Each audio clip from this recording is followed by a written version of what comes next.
ময়মনসিংহের তারাকান্দা ধোবাউড়া আঞ্চলিক সড়কটি এখন ৩ উপজেলার মানুষের গলার কাটা।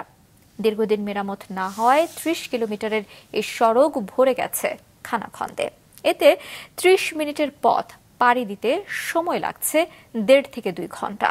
ময়মনসিংহ প্রতিবেদক শরীফুজ্জামান টিটুর পাঠানো তথ্য এবং ছবিতে ডেস্ক রিপোর্ট।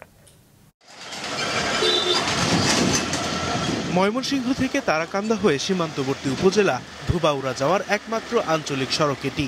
৩০ কিলোমিটার সড়কের বেশিরভাগই খানাখন্দে ভরা, প্রায় ব্যবহার অনুপযোগী হয়ে পড়েছে সড়কটি।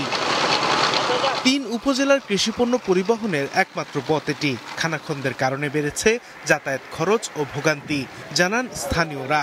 ৩০ মিনিটের পথ পাড়ি দিতে সময় লাগে ১.৫ থেকে ২ ঘন্টা। সবচেয়ে বেশি ভোগান্তি পোহান রোগীরা। ডেলিভারি রোগী হোক, যে কোনো রোগী হোক, হেই ফুলফুরতে ঘুরে যাইতে হয় এই রাস্তাটার জন্য। একটা রোগী লয়ে গেলেও আমরা কষ্ট, একটা রোগী গেলে কোমর ব্যথা হয়ে যায় আর যাইতে খুব কষ্ট হয়। স্কুলের বাচ্চা কাচ্চারা যাইতেছে, ওরাও দুর্ঘটনা ভুগতেছে, মানে বিশাল সমস্যা। রাস্তাটা ঠিক করা উচিত, আমরা চাইতেছি সরকারের কাছে।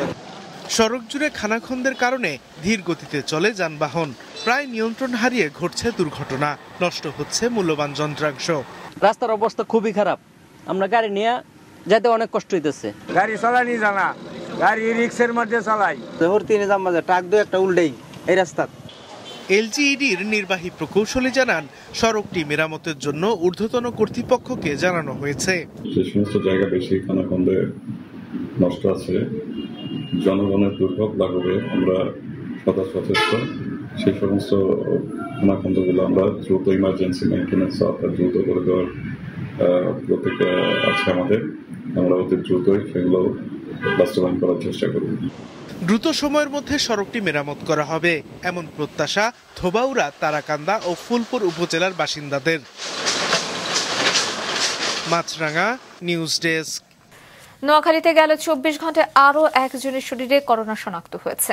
নোয়াখালী জেনারেল হাসপাতালে ৭ জনের নমুনা সংগ্রহ করে ৬০ বছর বয়সী এক বৃদ্ধের করোনা পজিটিভ হয়। এ নিয়ে জেলায় করোনা আক্রান্তের সংখ্যা দাঁড়ায় ৩ জনে, যার মধ্যে ১ জনের মৃত্যু হয়েছে। এদিকে কুমিল্লায় গেল ৪৮ ঘন্টায় ২ জনের করোনা শনাক্ত হয়েছে। এখন পর্যন্ত জেলায় ২৪ জনের দেহে করোনা ভাইরাস শনাক্ত হয়েছে, যার মধ্যে মারা গেছেন ১ জন।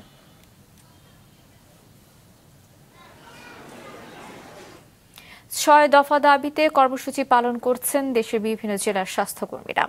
সকালে সিলেট সিভিল সার্জন কার্যালয়ের সামনে ২ ঘন্টার অবস্থান কর্মসূচিতে বিভিন্ন উপজেলার স্বাস্থ্যকর্মীরা অংশ নেন। রংপুরে ১ সেপ্টেম্বর পর্যন্ত সময় বেঁধে দিয়ে এর মধ্যে দাবি না মানলে কঠোর আন্দোলনের হুঁশিয়ারি দেন বিক্ষোভকারীরা। মানিকগঞ্জে অবিলম্বে দাবি মেনে নেওয়ার আহ্বান জানান বক্তারা। নেত্রকোনায় অবস্থান কর্মসূচিতে অংশ নেন জেলার ১০ উপজেলার স্বাস্থ্য সহকারীরা। দাবি পূরণ না হলে ১ সেপ্টেম্বর থেকে ইপিআই সহ সব কার্যক্রম বন্ধ রাখার হুঁশিয়ারি দেওয়া হয় চাঁপাইনবাবগঞ্জে।